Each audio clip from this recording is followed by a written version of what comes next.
Oui, mes frères et sœurs, soyez bienvenus dans notre ministère prophétique. À le prophète réclamons-les, prions les Camerounais. Mettons-nous à présent notre Dieu et adorons-le. Merci Yahvé pour nous soulever. Merci Père de nous établir parmi les vivants ce matin. Merci pour tes grâces, merci pour tes bienfaits dans nos vies, Père éternel.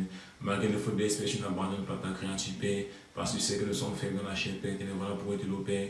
Que le nom adoration la gloire te revienne pour déceler ce caméra. Oui, mes frères, nous avons ainsi pris le Dieu d'Abraham, d'Isaac et Jacob, que pour contempler son visage, il faut passer par le baptême en dans son visage et en restant dans ses ordonnances et ses lois, afin de contempler la face du Dieu vivant. Oui, mes frères et sœurs, je me représente encore, moi, je suis un prophète de l'Éternel, établi par Dieu et non par les hommes.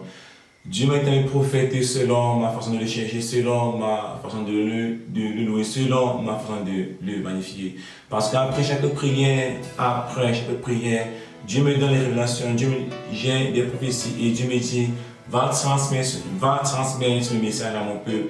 Et c'est Dieu qui m'a dit de créer cette chaîne YouTube. Et c'est Dieu qui me dit sur quoi je vais prêcher. Et c'est Dieu qui me dit sur quoi je vais enseigner. Parce qu'après avoir prié, je me suis trouvé dans un grand magasin en esprit. Je me suis trouvé dans un grand magasin en esprit où l'ange de Dieu me donnait. L'ange de Dieu me donnait le sel et un sang de sucre. Et le Seigneur m'a envoyé lire sa parole. Quand nous voyons bien la signification du sel spirituel et le sucre spirituel. Prenez vos Bibles, Matthieu 5 à 13. Vous êtes le sel de la terre. Mais si le sel vient à sa fatigue, avec quoi le sellera-t-on? Il n'est plus bon à rien, car il serait jeté dehors et il faut l'oublier par des hommes. Quand le Seigneur nous dit, vous êtes le sel spirituel, ce qui veut donc dire que le sel dans l'homme c'est quoi? Le sel dans l'homme c'est la politesse. Le sel dans l'homme, c'est la gentillesse. Le sel dans l'homme, ce sont des paroles remplies d'actions de grâce.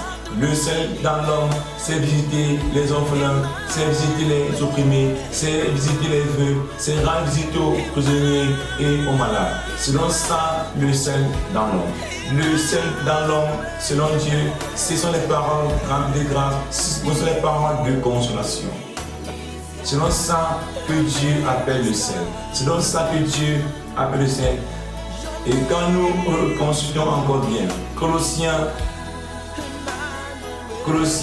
4, 5 à 6. Soit Colossiens 4, 1.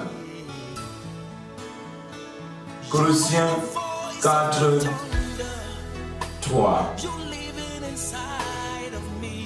Priez pour nous, en particulier, en tant que Dieu envoie un champ libre à notre prédication et que nous puissions annoncer le mystère du Christ.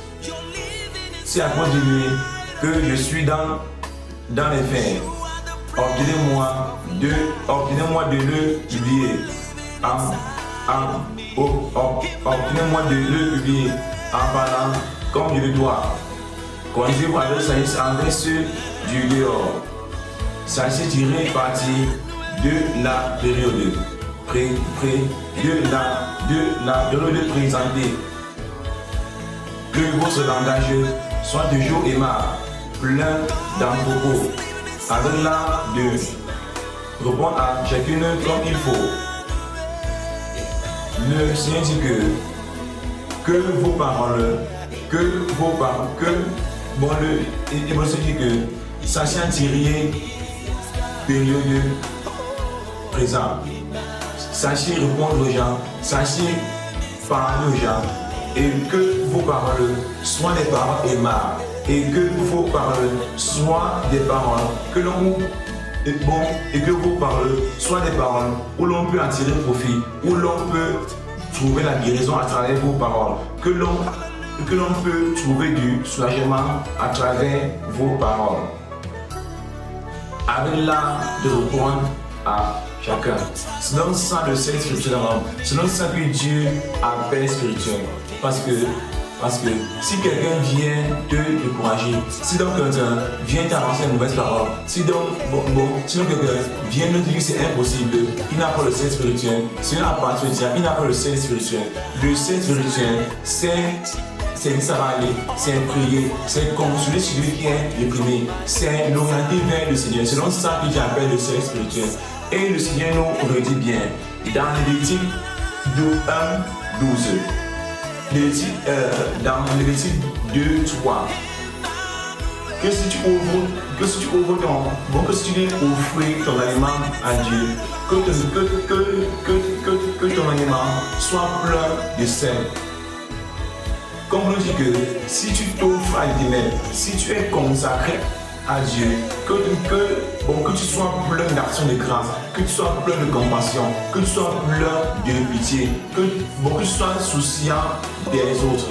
C'est donc ça que Dieu appelle le sel spirituel. Nous allons donc voir ceux qui n'ont pas le sel spirituel. Il y a les voleurs, il y a les bandits, il y a les injureurs, il y a les braqueurs. Tous ces personnes qui vivent dans le péché, qui vivent dans le désordre, ont perdu leur sel spirituel et ils sont foulés aux pieds par des hommes. Selon ça, l'interprétation de la première lecture. Oui, mes bien-aimés. Et quand nous remontons bien, dans Amos 8, 11 à 12. Amos 8, 11 à 12. Où l'interprétation du sucre spirituel que Dieu m'a donné. Le sucre spirituel, selon Dieu, signifie quoi? Le sucre spirituel, c'est la parole de Dieu. Le sucre spirituel, ce sont les prophéties, ce sont les révélations, c'est donc ça le sucre spirituel. Le sucre spirituel, comme Jérémie disait, le Seigneur m'a séduit. C'est donc ça le sucre spirituel. Le sucre spirituel, c'est la parole de Dieu. Le sucre spirituel, c'est la vraie parole de Dieu. C'est donc ça le sucre spirituel. C'est donc ça la nourriture spirituelle.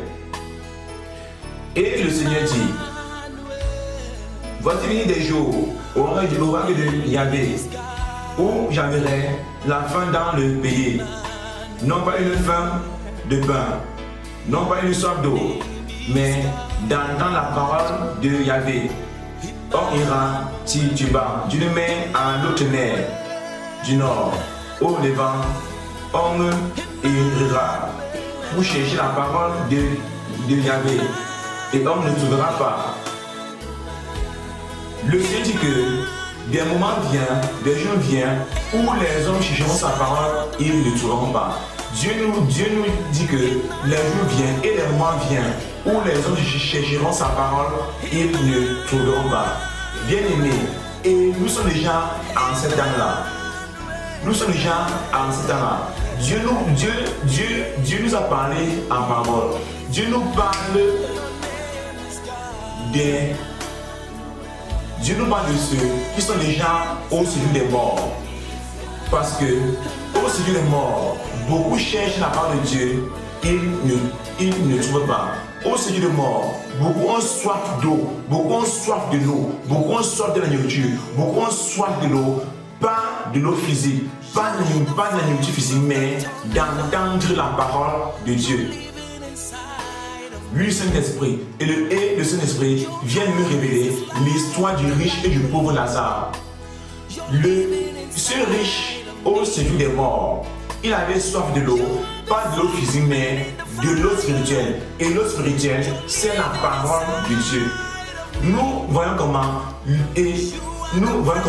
le riche a dit au pauvre Lazare, Lazare, donne-moi de l'eau à boire. Il a dit au pauvre Lazare, trempe ton doigt dans l'eau et mets donc sur ma langue pour que je lèche. Il demandait la parole de Dieu. Selon ça, l'interprétation du riche et du pauvre Lazare. Le riche avait soif. Le riche avait faim de la parole de Dieu. Mais bien aimé, tel est l'enseignement que Dieu m'a d'aller transmettre à son peuple. Tel est l'enseignement que Dieu m'a dit d'aller partager avec son peuple, qui n'est pas un Dieu de mort, mais il est un Dieu de vivant. Cherchez Dieu quand il est important. Cherchez Dieu quand il se trouve. Cherchez le prophète quand vous avez encore la possibilité. Cherchez le prophète quand il a encore la possibilité parce que demain il sera tard. Et le Seigneur nous le dit bien dans Matthieu 5 à 6. Heureux les affamés et assoiffés de la justice, car ils seront rassasiés. Dieu nous dit que heureux ceux qui ont faim de la parole de Dieu, heureux ceux qui ont soif de la parole de Dieu, ils seront rassasiés et ils seront menés au ciel auprès de Dieu, auprès d'Abraham et le pauvre Lazare.